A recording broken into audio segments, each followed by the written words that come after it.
All right, welcome to This Explainer. Today, we are going to explore something pretty profound, the unseen cosmic framework that silently governs our reality, our relationships, and honestly, our entire spiritual growth. I'm super excited to guide you through this source material because, well, once you start to understand the hidden architecture of the universe, literally everything about your day-to-day life begins to make a whole lot more sense. So let's just jump right in with a question. Why does life sometimes feel like a loop you just can't escape? Seriously, if you've ever felt completely stuck, or if you've wondered why the exact same hardships, the same toxic relationship dynamics, or those same frustrating career blockages just keep repeating themselves over and over again, you are definitely not alone. It's a deeply frustrating experience. But today, we're going to look at a radical reframe based on ancient wisdom. We're going to shift from seeing life as just a series of random, chaotic events to actually recognizing it as a highly intelligent curriculum. So here is our roadmap for this explainer. First, we'll decode the Akashic field and vibration.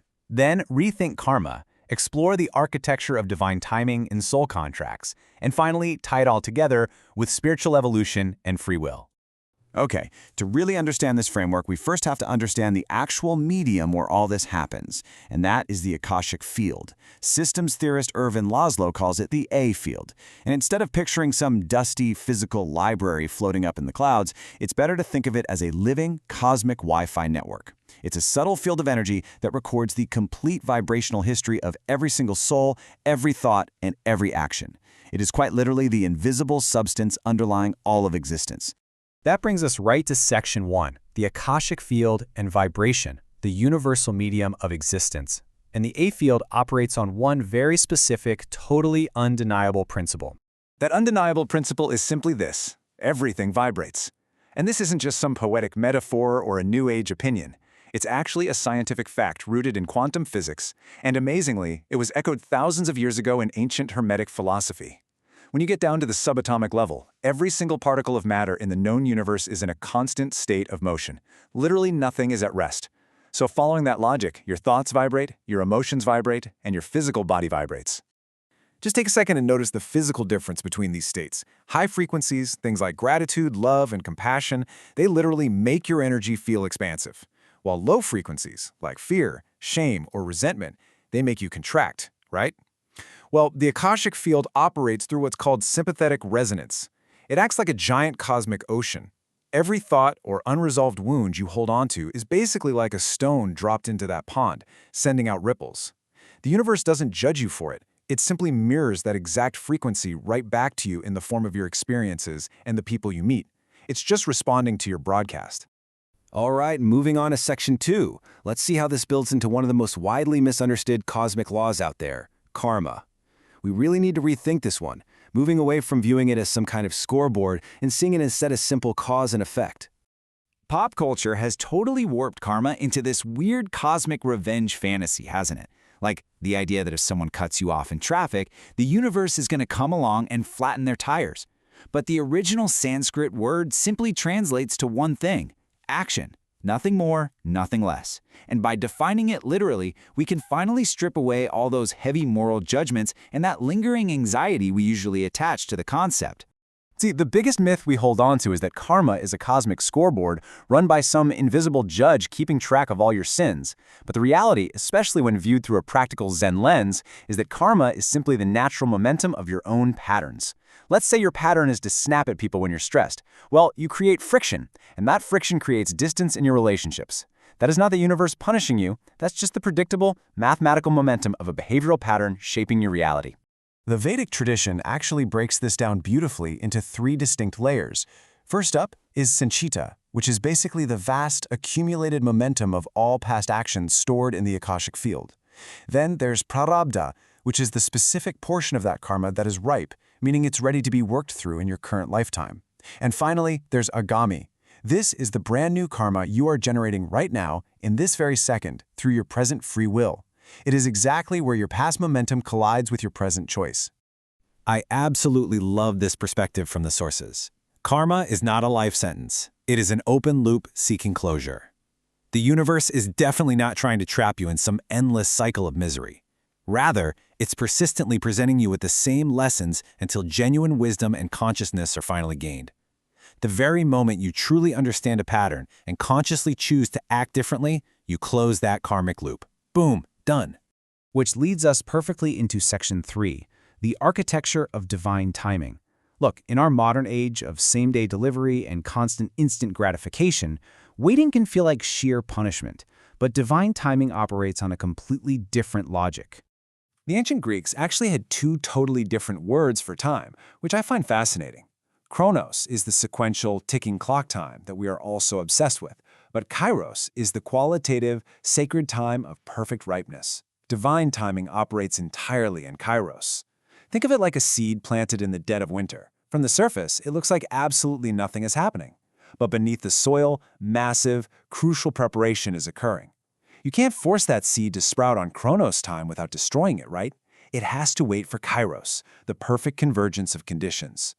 So how do you actually know if divine timing is at play in your life? Well, look for a few key markers. If you hit intense resistance without a clear explanation, it often means the timing just isn't right yet. Then there's the unexpected gift of redirection. This is where a blocked path actually forces you to turn around and head toward a much, much better destination. And finally, when the Kairos moment does arrive, you will feel a distinct quality of effortlessness. The ancient Chinese called this wu wei, or the state of flow. So remember, blocked paths are rarely punishments. They're almost always invisible preparations. Okay, let's look at Section 4, Understanding Soul Contracts. Honestly, this concept has the power to radically reorganize how you view the most significant and sometimes the most painful people in your life. The source material describes soul contracts as pre-incarnation agreements. It is a pretty mind-bending concept. The idea is that before the veil of physical birth even descends, souls agree, freely and out of deep mutual love, to play specific roles for one another in the physical world. And the entire goal of these contracts is to ensure mutual spiritual evolution. What's really fascinating is the sheer variety of these contracts. Some are simply for companionship and support, others are strictly about karmic clearing. But hands down, the hardest ones are the catalysts for deep growth. Sometimes a soul actually agrees to play the role of the villain in your life, specifically to force you to find your boundaries, discover your inner strength, or realize your self-worth.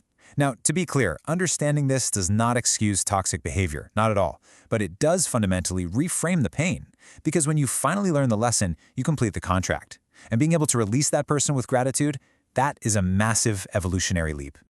Let's move into our final section, spiritual evolution and free will. What is the ultimate purpose behind the Akashic field, karma, timing, and soul contracts? Well, it's all driving toward one singular destination. The philosopher Sri Aurobindo mapped out this incredible, grand trajectory. Eons ago, consciousness involved itself into dense matter. Slowly, it awakened into life, and then it evolved into the mental beings that we are today. But here's the kicker. Humanity isn't the final stop. According to this framework, we are hurtling toward a divinized state of consciousness, an ascent to what Aurobindo called the supermind. It's a state of total, awakened clarity. The universe is essentially an incredibly intelligent machine, constantly pushing us to evolve upward. So you might be wondering, if there's a set trajectory, where exactly does free will fit into this whole shebang? The sources use this brilliant metaphor of a river. A river's source and its ultimate destination in the ocean are completely fixed by geography, right? Those are the coordinates of your destiny. But how that river actually carves its path, how it navigates the rocks and the bends along the way, that is entirely dynamic. The fixed coordinates of your life aren't a cage. They are the specific, chosen conditions under which your soul knew it could grow the absolute most. It's actually a profound gift. So the absolutely crucial point here is this. True free will isn't always about magically changing your external circumstances.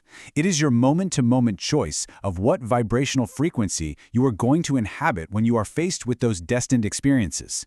Will you meet a challenge with the contraction of fear and victimhood, or will you meet it with the expansion of trust and awareness? That choice right there is your ultimate sovereign power. If you take away just one single thing from this entire explainer, please let it be this. The universe is not a cold, indifferent place, and it is certainly not a punishing judge. The Akashic field, karmic momentum, divine timing, those intense soul contracts, they all make up a deeply compassionate curriculum. The universe isn't trying to break you, it is actively trying to evolve you, step by step, lifetime by lifetime, toward total liberation. I'm going to leave you with this final provocative thought.